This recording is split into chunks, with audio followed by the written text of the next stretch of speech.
Hey guys, and welcome back to my channel. Today I'm going to be flipping through my 2023 Hobonichi Cousin.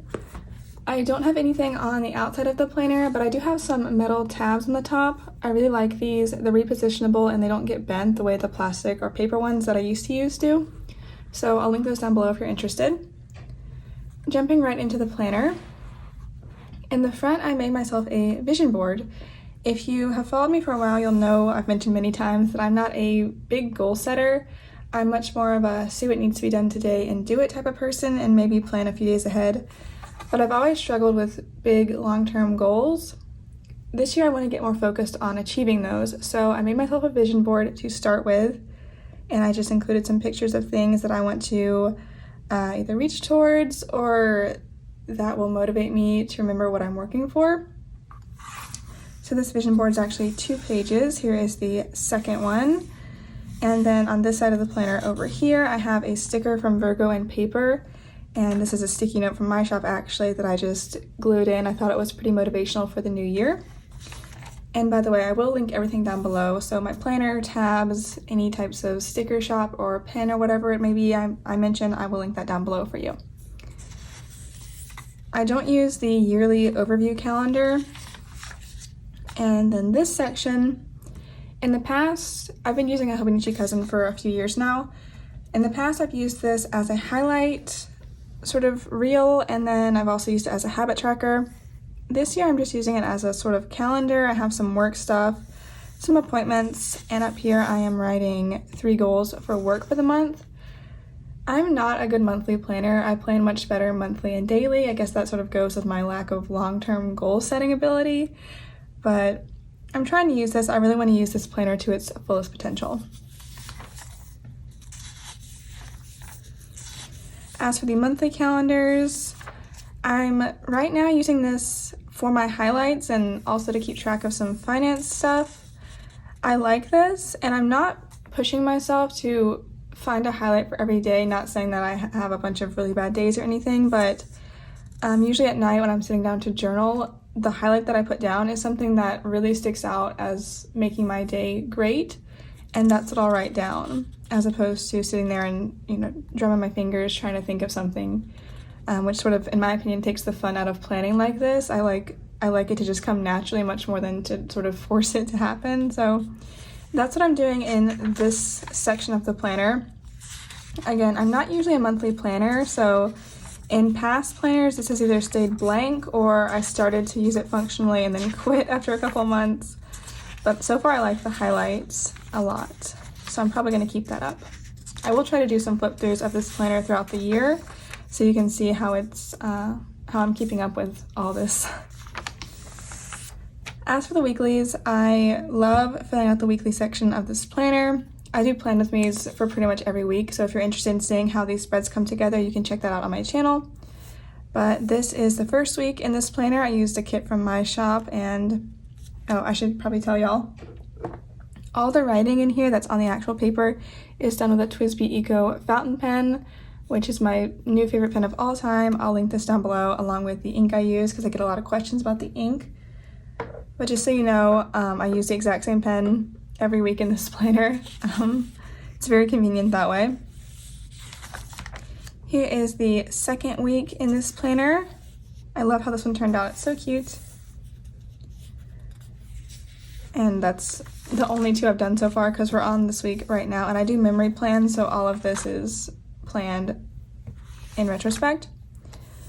And here are the little tabs I was talking about. They're made of metal and you just slide them onto the paper. I really like these. Okay, moving to the next section of the planner. I have not used this turning the page transition page. I'm not sure how I would like to use it. If you have any ideas or you'd like to tell me how you use this section down below, I'd really appreciate it because I think this page is blank in every Hobonichi Cousin I've ever had, which is kind of sad. So moving into the first section of dailies, you have a page for the month, which is where I'm doing a spending tracker right now. I thought about doing some monthly goals here or a currently section, but I settled on spending for this month. I'm not sure if I'm going to keep that or switch it up or make some combination in the future. but so far I like the spending tracker. At the bottom, I decorated with some wintry washi tape just to sort of spice it up a little bit. And in my daily pages, I always do Bible journaling, and down here I've been doing some language practice, just journaling about my day. These pens right here, these brush pens, are actually these Stabilo brush pens that I got recently. I really like them. They're much finer than the brush pens I had before, which were these Tombow brush pens. I do love these brush pens for different things, but when I need to make my lettering smaller, I prefer these Stabilos. I'll link these below as well.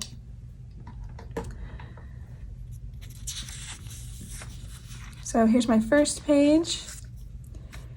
I don't really have a lot of rhyme or reason to how I set these pages up, just kind of whatever I feel like. And it also depends sort of on how much of the Bible I'm reading that day. I'm reading the Bible through in a chronological Bible reading plan, which is why I'm skipping around from Psalms to 2 Samuel and back again in different places. And then I do like to put things in my dailies. Usually I'll put receipts or tickets, any type of sticker I might get, sometimes photos. This is actually a little piece of packaging that I got. I thought it was really cute with a little cow, so I put it in here. Here's just some more pages. I try not to worry too much about it looking perfect. You can see I've crossed a bunch of stuff out. I just have fun with it, and it makes it much more relaxing when I stop worrying about how it looks exactly.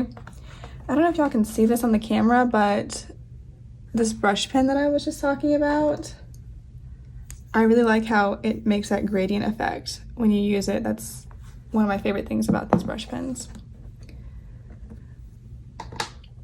So I believe this is the last, yeah, that's the last daily I've done so far. So moving to the back of the planner, there's some graph paper, which I'm not using as of right now.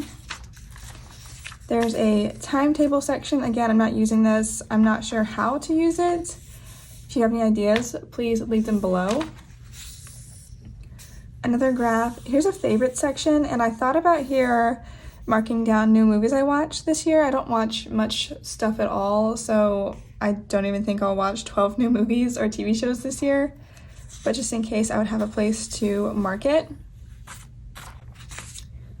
For the My 100, I'm keeping track of the books I read. I do not expect to read 100 books this year, but one of the reasons I actually switched this planner was because I did not like having the Avec for the last 2 years.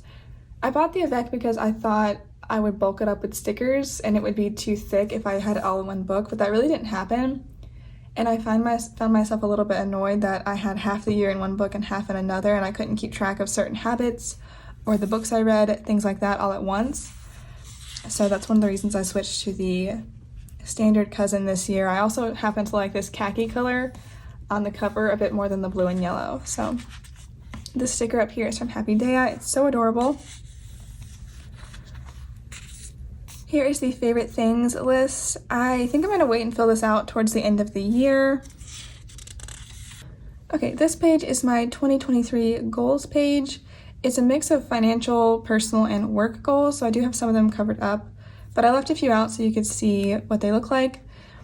I wrote the goal itself in the white part of the box, and on the little gray bar, I'm going to write the date I hopefully complete it. I think that'll be very motivating to be able to write it down. This section, this little habit tracker, kind of ties in with this side, the financial aspect of it, because I do have a debt-free lifestyle. I paid off all my debt a couple years ago, and then I bought a car, so I'm paying off the car now, which is why I'm tracking my no spend days to help me with my debt snowball and everything. And I really like doing this. It's so satisfying to sit down at the end of the day and bubble in another day. By the way, I'm bubbling in these days with a Zebra mild liner. If you've watched my channel before, you know that I love these pens, or these markers, I guess I should say. And I think that's about it for the functional section of this planner. I haven't used the gift section.